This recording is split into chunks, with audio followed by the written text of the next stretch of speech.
Friends, अब हम बात करेंगे टाइप्स ऑफ फार्मिंग के बारे में।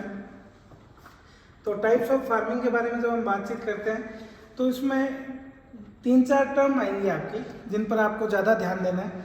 वो टर्म क्या कहेंगी? Irrigated and rainfed farming. जब हम इरिगेटेड फार्मिंग की बात करते हैं तो आपके दिमाग में इजीली ये कंसेप्ट आ जाता है कि जिस एरिया में हमें इरिगेशन फैसिलिटीज़ अवेलेबल हो रही हैं उनके थ्रू हम फार्मिंग एक्टिविटी कर रहे हैं, तो वो इरिगेटेड फार्मिंग से मतलब कि चाहे वो कैनाल के थ्रू हमें वाटर अवेलेबल हो रहा हो, या फिर कोई हमने जो है नलकूप लगा रखा है उसके माध्यम से ले रहे हो, जोहड़ बना रखा है, या कोई टैंक है, या जो है कैनाल के थ्रू सप्लाई आ रही है, उन सब से जो भी हमें जो है वाटर अवेलेबल हो रहा है और इरिगेशन हो रही है। इरिगेशन का मतलब कि बरसात नहीं आ रही है लेकिन आर्टिफिशियली हमने जो है क्रॉप्स को वाटर अवेलेबल करा दिया है, तो वो इरिगेटेड है। और रेनफेड या नाम के साथ आप देख रहे हैं यहाँ पे लिखा हुआ बारानी, कि मतलब फसलें जो है वो पूरी तरह से जो है नेचर पर डिपेंडेंट है। रेनफॉल हो रहा है और उससे जो क्रॉप्स है उनको वाटर सप्लाई हो रही है, तो वो रेनफेड प्रकार की फार्मिंग है। जब हम इनके डिफरेंस की बात करते हैं तो इरिगेटेड फार्मिंग जो है वो भी 2 प्रकार की आपको देखने को मिलती है, प्रोटेक्टिव और प्रोडक्टिव। प्रोटेक्टिव का मतलब है कि हमारे पास बहुत ज़्यादा वाटर अवेलेबल नहीं है, जो है उसी को हमें फसलों को बचाने के लिए काम में लेना है, तो वो आपकी प्रोटेक्टिव फार्मिंग कहलाएगी। जैसे कि हम बात करते हैं अगर ड्रिप इरिगेशन की,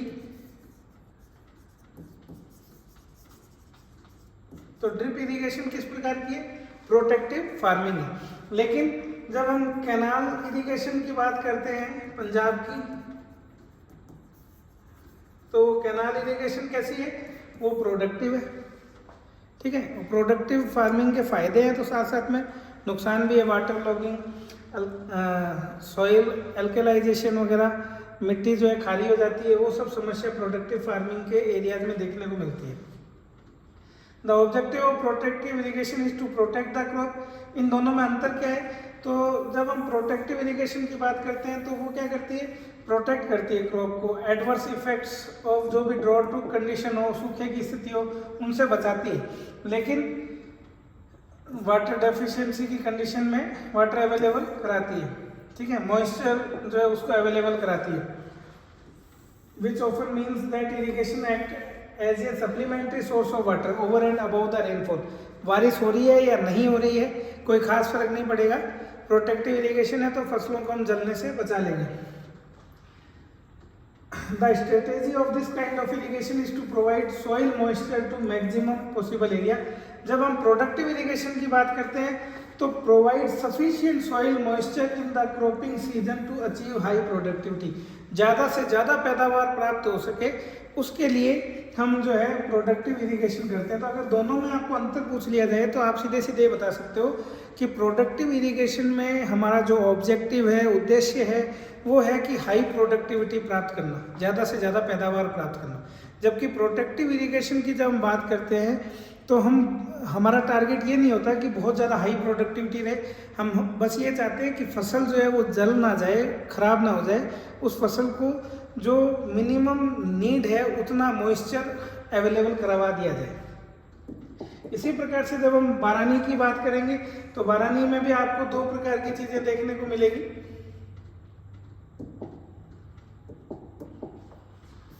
बारानी के साथ आपको 2 चीज़ें क्या देखने को मिलेगी, तो ज़रा सा ध्यान देंगे आप। यहाँ पर आपको टर्म दी हुई है ड्राई लैंड फार्मिंग और एक टर्म दी हुई है वेटलैंड फार्मिंग। ये दोनों रेनफेड फार्मिंग या बारानी एग्रीकल्चर के अंतर्गत ही आती है, इसी रेनफेड फार्मिंग में ही आती है। इसको 2 भागों में बांट लिया जाता है। जो ड्राई एरिया में जहाँ rainfall less than 75 centimetre 100 centimetre से कम हो रहा है वहाँ पर जो फार्मिंग की जाती है वो ड्राई लैंड फार्मिंग कहलाती है। ठीक है, ड्राई लैंड फार्मिंग का मतलब कि उस प्रकार की फसलें लगाई जाती है जिनमें 75 सेंटीमीटर से कम रेनफॉल भी हो तो भी वो सर्वाइव कर जाए। ज़्यादातर वो फोडर क्रॉप होती है, गुआर हो गया, रागी, बाजरा, मूंग, ग्राम। और वेटलैंड फार्मिंग में हमें पता है कि रेनफॉल काफ़ी अच्छी मात्रा में होगी, more than 150 centimetre 200 centimetre rainfall वहाँ पर देखने में आएगा, तो वहाँ पर उस प्रकार की क्रॉप लगाई जाएगी जो कि वाटर इंटेंसिव क्रॉप होगी। और मेनली अगर हम कहें तो वहाँ पर jute, sugar cane, rice etcetera लगाई जाती है। ये दोनों में अंतर है। कई बार ये भी पूछ लेते हैं कि what is the difference between the dry land and wetland farming, तो आपको ये पता होना चाहिए। अब हम जो फूड ग्रेन्स वगैरह इनके बारे में बात करेंगे, तो ये बहुत बड़ा टॉपिक है और इसको लाइन टू लाइन कंप्लीट करने में बहुत ज़्यादा समय लगेगा। तो और आप एग्ज़ाम के दौरान भी इसको जो है एक एक लाइन को उतना नहीं पढ़ पाओगे, इसलिए मैंने आपके लिए एक टेबल जो है वो क्रिएट की है जो आपको इन चीज़ों को बहुत आसान कर देगी समझना। तो थोड़ा सा इसको भी देखते हैं। तो जैसे फूड ग्रेन्स में राइस है, इसकी जोग्राफिकल कंडीशन क्या है, तो हाई टेम्परेचर चाहिए 27 डिग्री सेंटीग्रेड। और बच्चों एक बात ये ध्यान रखना कि ये जो भी बनाया गया है ये पूरा निचोड़ आपकी बुक के लगभग 8 से 10 पेज का निचोड़ एक टेबल में आपको दिया गया है। इसमें आपको जो है कुछ भी ऐसा नहीं दिया गया है जो एनसीईआरटी टेक्स्ट बुक से हटकर हो, ठीक है। बहुत ज़्यादा कोई एडिशनल इसमें नहीं है। चीज़ें जो है इस तरीके से बना दी गई कि आप इनको बहुत आसानी से याद कर सकें। यहाँ पे हैवी रेनफॉल थी और अभी भी हमने जब देखा था कि जो वेटलैंड फार्मिंग थी तो उसमें राइस का नाम आया था। फर्टाइल एल्यूवियल सोइल से ये स्टेपल फूड है जो हमारे जो प्राथमिक रूप से काम में लिए जाने वाला जो भोजन है उसमें इसको रखते हैं। वाटर इंटेंसिव क्रॉप है और खरीफ के सीजन में होती है, खरीफ क्रॉप इसको कहा गया। Eastern India, coastal regions, irrigated Punjab, Haryana, वहाँ पर ये मेनली देखने को मिलती है। लीडिंग स्टेट की बात करें तो ये वेस्ट बंगाल जो है लीडिंग स्टेट के रूप में। फूड ग्रेन्स में ही दूसरे फूड ग्रेन्स की बात करते हैं। राइस के बाद जो सेकंड मोस्ट इंपॉर्टेंट है तो वो है वीट। ठंड के दिनों में उगाया जाता है। ब्राइट सनशाइन चाहिए, मॉडरेट रेनफॉल 50 to 75 सेंटीमीटर इसको चाहिए। तो आपको तुरंत समझ में आ रहा होगा कि ये रबी क्रॉप है। यहाँ पे लिखा भी है रबी क्रॉप है, रिक्वायर्स इरिगेशन स्टेपल फूड। और बहुत सी जगह ऐसा भी होता है कि उतनी बारिश नहीं हो पाती, तो इसके लिए मेनली क्या चाहिए, इरिगेशन फैसिलिटीज जो है वो चाहिए। और ये भी खाद्य के रूप में ही काम आती है, खाने के रूप में मुख्य रूप से इंडो गंगेटिक प्लेन्स में सबसे ज़्यादा जो वीट क्रॉप है वो देखने में आती है। लीडिंग स्टेट इसका यूपी है। ज्वार की बात करें तो ज्वार को क्या चाहिए, वार्म क्लाइमेट चाहिए, लो रेनफॉल 40 to 100 सेंटीमीटर। मतलब आप ये कह सकते हो कि ये ड्राईलैंड फार्मिंग में सर्वाइव करने वाली क्रॉप है। सेमी एरिड रीजन्स में होती है। ड्रॉट रेसिस्टेंट, अकाल पड़ रहा है, पानी नहीं बरस रहा है, इस पर ज़्यादा फर्क नहीं पड़ेगा। कोर्स सेरेल, इसके दाने जो होते हैं वो मोटे अनाज कहे जाते हैं कि मोटे अनाज के रूप में इसको काम में लिया जाता है। सेंट्रल एंड सदर्न इंडिया में काफ़ी ज़्यादा देखने में आती है। महाराष्ट्र जो है वो इसका लीडिंग स्टेट है। इसी प्रकार से बात करें बाजरा की तो हॉट एंड ड्राई क्लाइमेट में मेनली जो है आपको राजस्थान में देखने को मिलेगा। हार्डी टाइप की क्रॉप होती है। दाने जो इसके होते हैं वो सख्त होते हैं। जो इसका आप कहेंगे कि रोटी वगैरह बनाई जाती है तो उसमें बहुत इजीली नहीं बनती है, काफ़ी हार्ड होती है। और ये भी ड्रॉट रेसिस्टेंट टाइप की क्रॉप है। मेन एरिया राजस्थान और गुजरात है इसके। मेज़, मक्का जो है तो मॉडरेट रेनफॉल चाहिए, वेल ड्रेन्ड सॉइल, जो ऐसी सॉइल हो कि पानी को सोखे। फूड के रूप में भी काम में लिया जाता है, फोडर क्रॉप के रूप में भी काम में इसको लिया जाता है। कर्नाटका, एमपी, बिहार में जो है ये मुख्य रूप से इसको बोया जाता है। कर्नाटका जो है वो लीडिंग स्टेट है। फूड ग्रेन के अलावा पल्सेज की बात करें तो उसमें आपके ग्राम, तुर, अरहर वगैरह को मेनली देखते हैं। और भी हैं लेकिन मुख्य रूप से इन्हीं को देखते हैं। ग्राम जो आप कह सकते हो कि भाई चना, तो सब ट्रॉपिकल क्लाइमेट। सब ट्रॉपिकल से मतलब आप समझ जाना कि जब हम सब ट्रॉपिकल का नाम लेते हैं तो इंडिया का अगर ये वाला जो भाग है इसमें पड़ रहा है तो जो ऊपर वाला जो हिस्सा है 23.5 डिग्री नॉर्थ से ऊपर वाला जो हिस्सा है तो वो आपका किस में आएगा, सब ट्रॉपिकल क्लाइमेट। वहाँ पर जोग्राफिकल कंडीशन सब ट्रॉपिकल क्लाइमेट की इसके लिए सूटेबल होती हैं। लो रेनफॉल चाहिए। प्रोटीन, हाई प्रोटीन इसमें देखने में आता है। सॉइल फर्टिलिटी जो होता है उसको भी ये इम्प्रूव करता है अपने आप में। इस प्रकार की क्रॉप है कि सॉइल फर्टिलिटी को बढ़ाता है। Central and north western India में जो है इसकी कल्टीवेशन ज़्यादा देखने में आती है। और मेनली इसको जो है एक फसल लेने के बाद में जो है चने की फसल ली जाती है, जिससे सॉइल जो है उसमें नाइट्रोजन जो है उसका फिक्सेशन किया जा सके। मध्य प्रदेश जो है वो लीडिंग स्टेट है इसका। उसके बाद अरहर की बात करें तो ड्राई क्लाइमेट में मार्जिनल लैंड, जो छोटे छोटे भूमि के टुकड़े होते हैं, उनमें भी ज़्यादातर अरहर की दाल वगैरह उगा ली जाती है। रेनफेड क्रॉप है, बारिश पर निर्भर है। इसकी जो उत्पादकता है, पैदावार जो है वो सामान्य रूप से यही देखने आता है कि एक छोटे क्षेत्रों में ही लगाई जाती है और पैदावार भी इसकी कम होती है। ऐसा नहीं है कि मतलब जैसे कई जो है हेक्टेयर क्षेत्र में, कई हज़ार हेक्टेयर क्षेत्र में हम जैसे पंजाब साइड जाते हैं तो गेहूँ देखते हैं, या साउथ में जाते हैं तो राइस देखते हैं, वैसे देखने में नहीं आते। बहुत बड़े बड़े खेत वगैरह इसके देखने में नहीं आते। मार्जिनल लैंड पे ज़्यादा देखने मिलती है और लो यील्ड इसकी प्राप्त होती है। महाराष्ट्र कर्नाटका जो है मेन एरियाज हैं और लीडिंग स्टेट इसका महाराष्ट्र है। थोड़ा सा हम आगे की तरफ बढ़ते हैं। अब अगर बात करें ऑयल सीड की, तो ऑयल सीड में मेनली ग्राउंडनट है, रेपसीड, मस्टर्ड, सोयाबीन, सनफ्लावर, ये सारे ऑयल सीड्स के। ऑयल सीड्स मतलब ऐसी चीज़ें जिनसे हमें ऑयल मिल रहा है। तो ग्राउंडनट की बात करें तो वार्म क्लाइमेट में मॉडरेट रेनफॉल है, सैंडी सॉइल है, बहुत ज़्यादा इसको बारिश नहीं चाहिए, वार्म क्लाइमेट चाहिए। ऑयल एक्सट्रैक्शन में काम आता है। सर्दियों में आप क्या खाते हो? गुड़ मूंगफली खाते हो ना सर्दियों के टाइम में। तो नॉर्दर्न इंडिया के बच्चे हैं वो शायद इसको ज़्यादा बेहतर समझ पाएंगे कि जो सर्दियों में मूंगफली गरम गरम खाने का मज़ा है, कारण कि वो मूंगफली हो कब रही है? खरीफ के सीज़न में हो रही है, तो हम उसको खा कब रहे हैं? सर्दियों के टाइम में खा रहे हैं। तो ये खरीफ क्रॉप है। इसलिए मैं आपको बार बार कहता हूँ, रबी खरीफ रट्टा मारने की जरूरत नहीं है। आप जो लॉजिक अप्लाई करो, आपको समझ में आने लग जाएगी चीज़ें। गुजरात, आंध्र प्रदेश, तमिलनाडु में हो रही है। गुजरात इसका लीडिंग स्टेट है। ग्राउंडनट मूंगफली की मैं बात करूंगा, बार बार कहूंगा बच्चों, बहुत सारे बच्चे गलत करते हैं। ये आपके मैपिंग का भी हिस्सा है।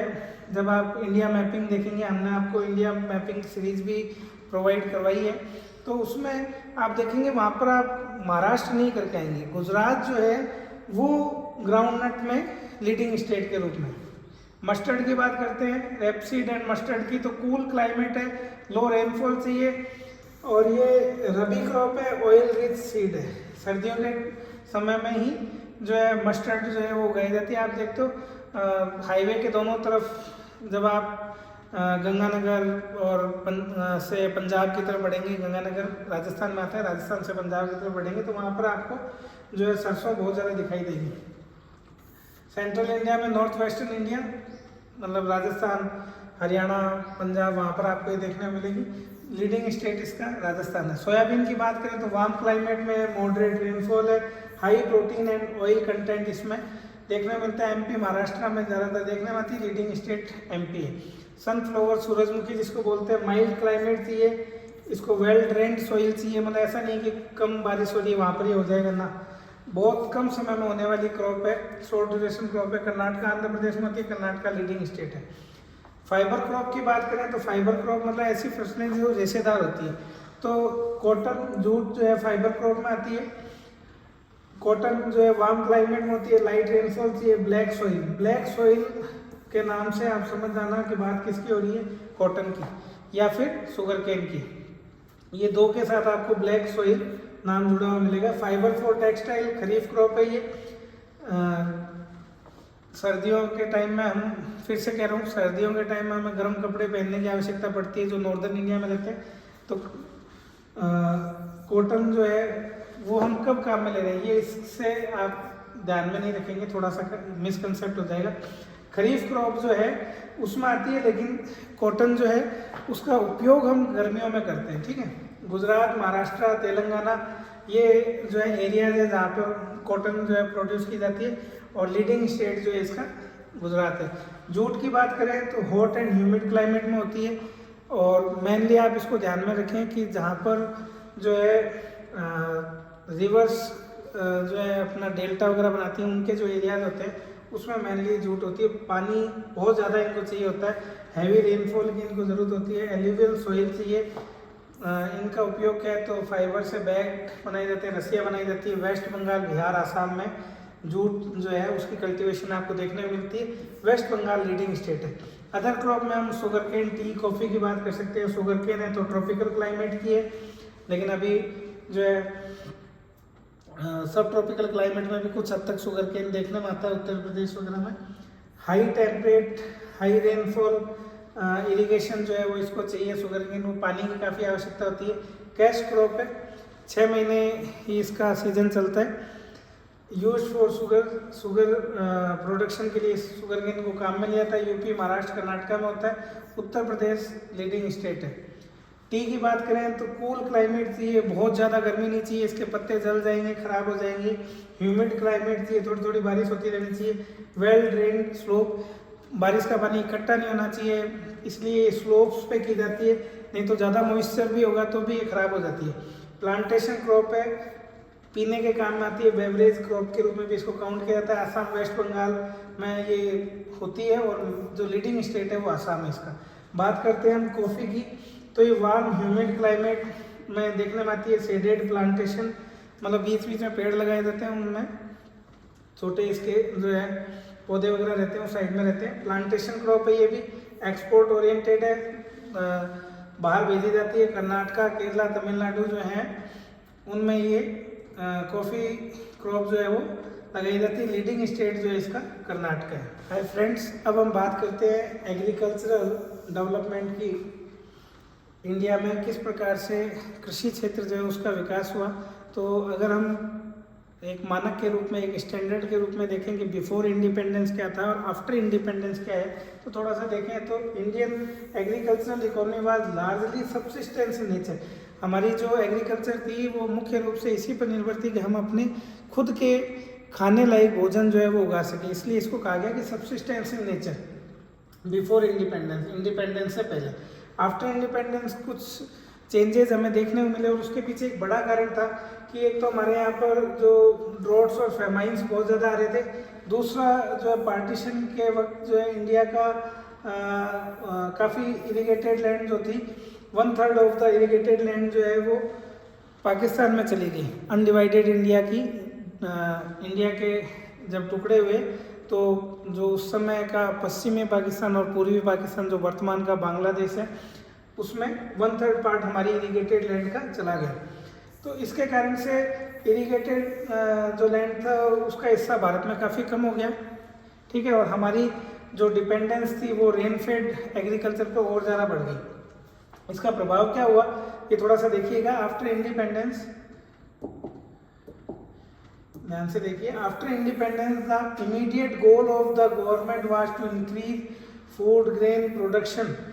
जो इंडिपेंडेंस के बाद हमारी गवर्नमेंट का सबसे प्राइम फोकस जो है वो इस चीज़ पर आ गया था कि किसी प्रकार से हम फूड ग्रेन जो हैं उसका प्रोडक्शन बढ़ाएं। कैसे बढ़ाएं? Switching over from cash crops to food crop. जो कैश क्रॉप लगाई जा रही थी जहाँ पर भी जैसे इंडिगो प्लांटेशन वगैरह किया जा रहा था, उससे शिफ्ट होकर हम फूड क्रॉप पे आए। दूसरा, intensification of cropping over already cultivated land. जिस लैंड पर हम कल्टीवेशन कर रहे हैं उस लैंड पर कल्टीवेशन की स्पीड को बढ़ाया जाए या क्रॉपिंग इंटेंसिटी को बढ़ाया जाए। एक बार की बजाय 2 बार जो है उस पर फसलें ली जाए सेम लैंड पर। तीसरा क्या है? Increasing cultivated area by bringing cultivable and fellow land under plug. और तीसरी चीज़ हम क्या कर रहे थे कि जो हमारी खेती की ज़मीन है उसमें हम जो करंट फेलो लैंड है, fellow other than current fellow है, कल्चरेबल वेस्ट लैंड है, उन सबको भी ऐड कर दें और ज़्यादा से ज़्यादा एरिया पर जो है प्रोडक्शन करें, जिससे हमारी जो नीड है, हमारी जो भोजन की जो ज़रूरत है वो पूरी हो सके, हमें किसी आगे हाथ ना फैलाना पड़े। ये उस समय की हमारी जो है प्राइमरी नीड हो गई थी। आगे देखते हैं ज़रा। Initially this strategy help in increasing food grains production. शुरुआत में इस तरह से हमें लाभ भी हुआ और हमारा जो फूड ग्रेन्स की नीड थी वो पूरी भी हुई। But agricultural production stagnated during late 1950। लेकिन 1950 ख़त्म होते होते हमारी जो ग्रोथ थी ये बिल्कुल रुक सी गई, स्टैग्नेंट हो गई। मतलब प्रोडक्शन जो है उसको हम बढ़ा नहीं पा रहे थे। इससे हमने निजात पाने के लिए क्या किया? To overcome this problem, intensive agricultural district programme IADP and intensive agricultural area programme IAAP were launch. ये 2 प्रोग्राम लॉन्च किए। कौन कौन से? IADP और IAAP, ये याद में रखिएगा कि जो इंडिपेंडेंस के जस्ट बाद में जब हमारी ग्रोथ जो स्टैग्नेंट हो गई, तो उस ग्रोथ को बढ़ावा देने के लिए हमने क्या किया, तो हमने IADP और IAAP प्रोग्राम लॉन्च किए। लेकिन उसी समय में क्या हुआ, बदकिस्मती से हमें दो जो है अकाल का सामना करना पड़ा, ड्रॉट कंडीशन फेस करनी पड़ी 1960 के मिड में, और इससे हमारे यहाँ पे फूड क्राइसिस की प्रॉब्लम जो थी वो बहुत ज़्यादा बढ़ गई। Consequently food grains were imported from other countries, और इस कारण से हमें क्या करना पड़ा, दूसरे देशों से यहाँ पर भोजन जो है या फूड ग्रेन्स जो है वो मंगाने पड़े। अब आप जब किसी दूसरे कंट्री से मंगाओगे तो आपको पता है कि आप दूसरे पे डिपेंडेंट हो, तो क्या स्थिति होगी। अब इस समय में क्या हुआ, new seed varieties of wheat and rice known as high yielding varieties were available for cultivation by mid 1960। प्रोडक्शन आपका बढ़ नहीं रहा, ग्रोथ स्टैग्नेंट हो गई, अकाल पड़ चुके हैं, पैदावार कम हुई है। तो उस स्थिति में आप दूसरे देशों से जो है फूड ग्रेन्स इंपोर्ट कर रहे हो, उससे बाहर निकलने के लिए फिर हमने क्या किया कि हाई यील्डिंग वैरायटी सीड्स जो थे व्हीट का मैक्सिको से और राइस का फिलीपींस से लाए, कि इनसे जो है पैदावार बढ़ेगी, हाई यील्डिंग वैरायटी है। इनको क्या नाम दिया गया, HYV seed were available for cultivation mid 1960s तक। India took advantage of this and introduced package technology. ये शब्द ध्यान रखिएगा, बार बार इसका जिक्र आएगा। पैकेज टेक्नोलॉजी जो थी वो हमने अडॉप्ट की उस समय। उसमें क्या था, high yielding variety seeds use करने हैं, केमिकल फर्टिलाइजर्स यूज करने हैं, इरिगेशन फैसिलिटीज भी होनी चाहिए। और वो कहाँ थी, तो वो पंजाब, हरियाणा, वेस्टर्न यूपी, आंध्र प्रदेश, गुजरात यहाँ पर अवेलेबल थी। ये जो तीनों चीज़ें थी, हाई यील्डिंग वैरायटी सीड्स हो, इरिगेशन हो, केमिकल फर्टिलाइजर्स हो, और जो खाद वगैरह हम उपलब्ध करा पाए, इसको नाम दिया गया पैकेज टेक्नोलॉजी। इस पैकेज टेक्नोलॉजी का क्या फ़ायदा मिला, सॉइल मॉइस्चर जो था वो हमने एश्योर कर दिया इरिगेशन के द्वारा। ये सबसे इम्पोर्टेंट चीज़ थी कि हाई यील्डिंग वैरायटी सीड्स काम कब करेंगे, जब आप इरिगेशन फैसिलिटीज उपलब्ध करा पाओगे। For the success of this new agricultural technology, इस एग्रीकल्चर टेक्नोलॉजी को आप जो है कब सक्सेस बना पाओगे, जब आपके पास में इरिगेशन फैसिलिटीज अवेलेबल होंगी। तो this strategy of agricultural development paid dividends instantly and increase the food grains production at very fast rate. इससे सबसे ज़्यादा क्या लाभ हुआ कि हमारा बहुत तेज़ी से प्रोडक्शन जो था वो बढ़ गया। हाई यील्डिंग वैरायटी सीड्स से जिन एरियाज में हमारे पास में फैसिलिटीज अवेलेबल थी इरिगेशन की, उन हमने high yielding variety seeds, chemical fertilizers को यूज़ करते हुए काम में लिए, और हमारा प्रोडक्शन जो था वो तेज़ी से बढ़ गया। इस जो तेज़ी से बढ़े हुए जो ग्रोथ थी उसको नाम दिया गया एग्रीकल्चरल ग्रोथ को ग्रीन रेवोल्यूशन। ग्रीन रेवोल्यूशन इसको नाम दिया गया। This also gave fillip to the development of a large number of agro inputs. और इससे क्या हुआ, एग्रो इनपुट्स बढ़े, एग्रो प्रोसेसिंग इंडस्ट्रीज बढ़ी, स्मॉल स्केल इंडस्ट्रीज बढ़ी। आपको संक्षेप में समझाऊँ, आसान भाषा में कहूँ तो हमने ऐसी इंडस्ट्री लगानी शुरू कर दी जो एग्रीकल्चरल प्रोडक्ट बनाती थी, ठीक है। चाहे वो ट्रैक्टर्स पे जुड़ने वाली मशीनें हों, या जिनसे जो है पाइप वगैरह, मोटर्स जिनसे पानी को सप्लाई किया जा सके, उन सब का तेज़ी से ग्रीन रेवोल्यूशन के बाद में विस्तार हुआ, ठीक है। तो ये आप एग्रो इनपुट्स या एग्रो प्रोसेसिंग इंडस्ट्री, इसके वजह इतना से याद रखो कि हम ज़्यादा ट्रैक्टर बनाने लगे, हम ऐसी मशीनें ज़्यादा बनाने लगे जो हार्वेस्टिंग के काम में आ सकें, हम इस प्रकार की मोटर्स बनाने लगे जो पानी की सप्लाई जो है वो ज़्यादा गहराई से भी ले सकें, या पानी को उठा के और दूर तक जो है भेज सकें। ऐसे पाइप जो है वो बनाने लगे जो जिनको बनाने में लागत कम है, दूर तक पानी को पहुंचाने में सुरक्षित जो है उपलब्धता रहे, टूटे नहीं हो। तो उन सब चीज़ों की जो है तेज़ी इसमें देखने में आई। अच्छा, इन चीज़ों का फ़र्क क्या पड़ा, थोड़ा सा आगे देखेंगे। This strategy of agricultural development made the country self reliant in food grain production. Green revolution के बाद में सबसे बड़ा लाभ हमें क्या मिला कि हमारा जो प्रोडक्शन था वो कुछ हद तक स्टेबल हो गया फूड ग्रेन्स का, और हमें इंपोर्ट पर डिपेंडेंसी जो थी हमारी वो खत्म हो गई। But green revolution was initially confined to irrigated areas only. अब देखिए, यहाँ से एक नए प्रश्न की भूमिका बननी शुरू हो गई है। Green revolution was initially confined to irrigated areas only. यहीं से एक नया क्वेश्चन जो है वो डेवलप हो रहा है। वो क्वेश्चन क्या डेवलप होगा आपका कि आपको ये कह दिया जाएगा green revolution led to regional disparities in agricultural development in the country, how discuss. ठीक है, कि किस प्रकार से जो ग्रीन रेवोल्यूशन है उसने रीजनल डिस्पैरिटीज को जो है एग्रीकल्चरल इंडिया में बढ़ावा दिया। तो ये देखते हैं जरा, टिल 1970s में क्या हुआ, after which the technology spread to the eastern and central parts of the country. पूरे भारत में जो ग्रीन रेवोल्यूशन थी वो नहीं आ पाई, और ग्रीन रेवोल्यूशन कहाँ तक सिमट के रही, जहाँ तक भी इरीगेटेड एरियाज थे वहीं तक ग्रीन रेवोल्यूशन हो पाई। आगे क्या हुआ देखते हैं जरा। The Planning Commission of India focused its attention on the problems of agriculture in rain-fed areas in 1980s. It initiated agroclimatic planning in 1988 to introduce regionally balanced agricultural development in the country.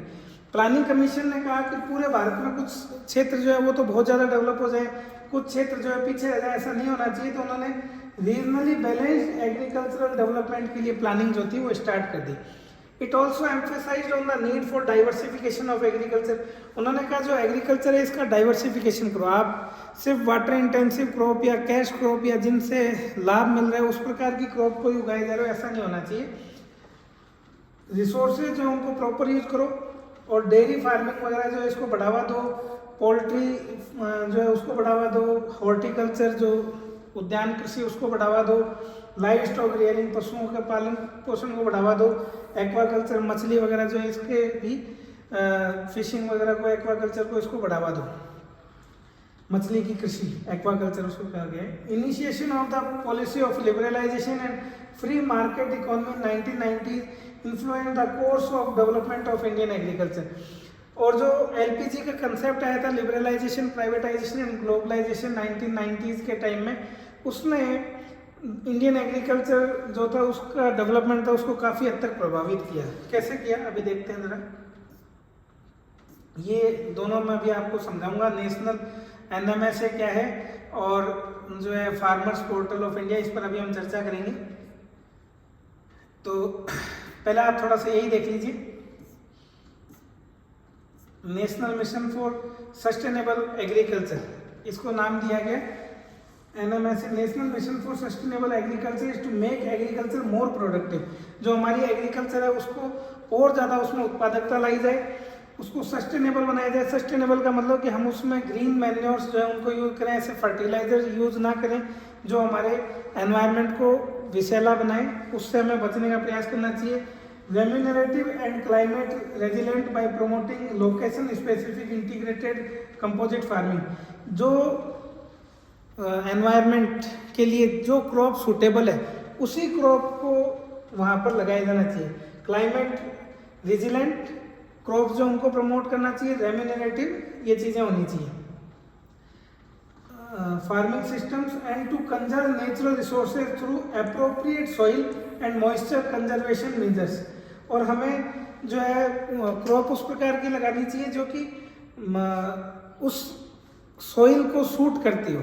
ऐसा ना हो कि जो soil है वो suitable नहीं है crop के, लेकिन हमारे पास जो इरिगेशन फैसिलिटी है इसलिए और जोग्राफिकल कंडीशन सॉइल के अलावा बाकी सूट कर रही हैं, तो हमने क्रॉप जो है वहाँ पर एक ही क्रॉप जो है मोनोटोनस वे में आगे बढ़ते जा रहे हैं, क्रॉप डाइवर्सिफिकेशन ध्यान नहीं दे रहे, वो सब चीज़ें नहीं होनी चाहिए। गवर्नमेंट ने क्या किया, government has been promoting organic farming. मतलब पहले भी मैंने आपको कहा कि ऐसा ना हो कि हम मैन्योर्स जो है केमिकल फर्टिलाइजर्स उनको इतना ज़्यादा यूज करें कि ज़मीन ही विषैली हो जाए, वैसा नहीं होना चाहिए। ऑर्गेनिक फार्मिंग को बढ़ावा देना चाहिए in the country through the scheme such as Paramparagat Krishi विकास योजना PKVY एंड राष्ट्रीय विकास योजना RKVY। तो PKVY RKVY जैसी योजनाएं उनको बढ़ावा देने के लिए national mission for sustainable agriculture लाया गया। इसका मुख्य उद्देश्य यही था कि हमारी जो ज़मीन है जिस पर हम खेती कर रहे हैं वो इतनी विषैली ना हो जाए कि एग्रीकल्चर जो हमारा पेट भर रहा है कहीं वही हमारे लिए फ्यूचर में समस्या बन जाए। अब हम बात करेंगे growth of agriculture output and technology की। तो there has been a significant increase in agricultural output and improvement in technology during the last 50 year. पिछले 50 सालों में हमारे जो कृषि क्षेत्र है उसमें बहुत ज़्यादा तकनीकी विकास भी हुए हैं और उसमें जो उत्पादन है उसमें भी वृद्धि हुई है, उसमें इजाफा देखने को मिला है। तो production and yield of many crop such as rice and wheat has increase at an impressive rate. Production भी बढ़ा है, पहले की तुलना में काफ़ी ज़्यादा हमने प्रोडक्शन को बढ़ाया है। और दूसरी चीज़ है यील्ड पर एकड़ में, अगर पहले सपोज करते हैं कि अगर 100 kg हो रही थी तो अब हमने उसको सिग्निफिकेंट रेट तक बढ़ा दिया है, पहले की तुलना में यील्ड जो है हमारी बढ़ गई है। Yield of many crops such as rice and wheat has increased at an impressive rate. Among the other crops the production of sugar cane, oil seed and cotton has also increased appreciably. और इसी प्रकार से जैसे हमने rice और wheat के production को पर यील्ड और टोटल प्रोडक्शन को बढ़ाया है, उसी प्रकार से हमने शुगर केन, ऑयल सीड और कॉटन के प्रोडक्शन को भी बढ़ाया है, उनकी पर यील्ड जो प्रोडक्शन हुआ था उसको भी बढ़ाया है। Expansion of irrigation has played a crucial role.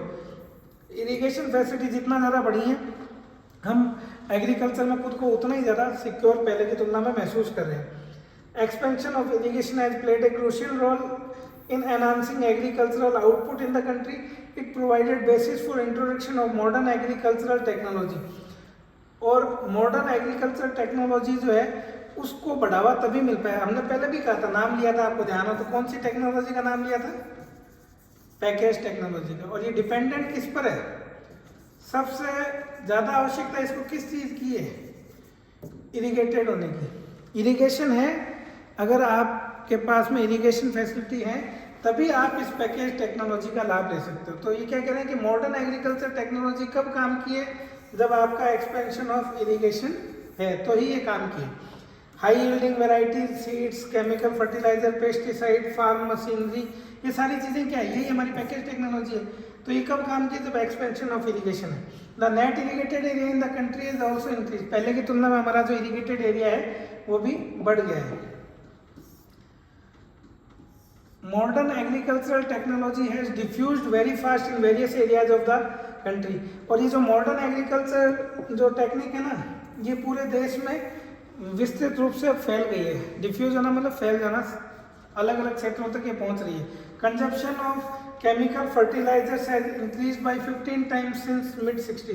1960 में जब पैकेज टेक्नोलॉजी आई थी उसकी तुलना में आज के समय में जो केमिकल फर्टिलाइजर का उपयोग है वो लगभग 15 गुना बढ़ चुका है। Since the high yielding varieties are highly susceptible to pest and disease, the use of pesticide has increase significantly since 1960। क्योंकि जो हाई यील्डिंग वेराइटी सीड्स होते हैं इनमें बहुत सारे कवक, फफूंद, बैक्टीरिया से जनित रोग जो है वो बहुत जल्दी हो जाते हैं और ये महंगे भी जाते हैं, तो ये ख़राब ना हो इसलिए इनमें जो है केमिकल जो पेस्टिसाइड्स है, केमिकल फर्टिलाइजर्स है, उनका यूज़ बहुत ज़्यादा किया जाता है। अब भारत सरकार के द्वारा एक पोर्टल लॉन्च किया गया, वो पोर्टल है फार्मर्स पोर्टल ऑफ इंडिया। ये फार्मर पोर्टल ऑफ इंडिया क्या बात कर रहा है ज़रा देखते हैं हम। द फार्मर पोर्टल क्या है? ये एक प्लेटफॉर्म है फार्मर्स के लिए to seek any information related to agriculture. आपको खेती से संबंधित कोई भी जानकारी लेनी है तो वहाँ पर आप एक्सपर्ट से उसके बारे में सलाह ले सकते हैं। तो उसके लिए जो पोर्टल बनाया गया भारत सरकार के द्वारा वो पोर्टल है farmers portal of India. Detailed information on farmers insurance, farmers को क्रॉप फेलियर की कंडीशन में, चाहे वो किसी भी कारण से हो, नेचुरल हजार्ड से हो या अन्य किसी कारण से, तो क्या इंश्योरेंस मिलेगा, किस सूरत में वो इंश्योरेंस मिल पाएगा, इंश्योरेंस को क्लेम करने के लिए क्या करना होगा, वो सब चीज़ें जो है ये पोर्टल इनको सूचना देता है। एग्रीकल्चर स्टोरेज कैसे करना चाहिए, क्रॉप्स जो है वो किस जगह पे कौन सी क्रॉप सूटेबल होगी उगाने के लिए, एक्सटेंशन एक्टिविटीज़ क्या हैं, seeds, pesticide, farm machineries etcetera, ये सब जो है वो फार्मर पोर्टल जानकारी देता है कि आपको किस प्रकार से जो है इनको काम में लेना है।